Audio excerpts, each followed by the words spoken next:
Subire un'aggressione verbale può fortificarci? La risposta è sì, ma non subito.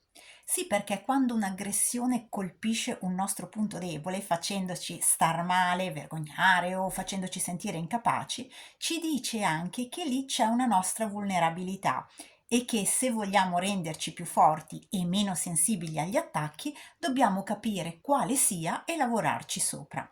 Per capirci, se ogni volta che mi dicono, boh, ad esempio, sei stupida, a me viene da piangere perché vorrei, ad esempio, che vedessero che sono intelligente, è meglio che mi fermo a chiedermi perché, pur avendo le prove oggettive della mia intelligenza, un'offesa del genere mi fa così male.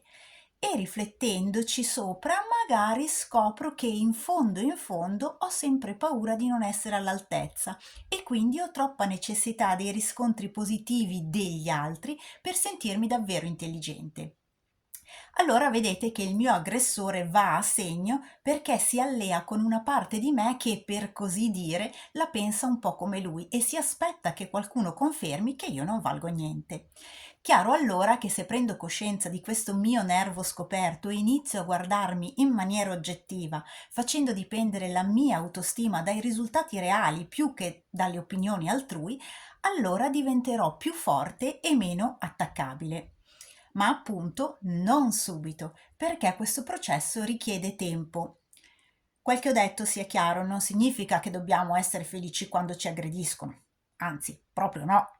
Vuol solo dire che anche le situazioni dolorose possono darci lo spunto per fortificarci e che le si può sfruttare a proprio vantaggio senza subirle solo come occasioni di dolore. E anche questo è uscirne vincenti.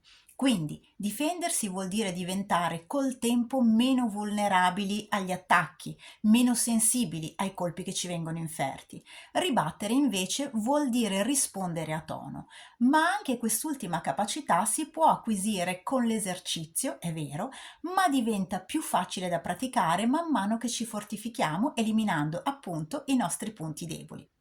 Se vi sono stata utile, fatemelo sapere lasciando un mi piace e iscrivendovi al canale e condividete magari nei commenti la vostra opinione sul tema, che io vi leggo volentieri. Vi abbraccio!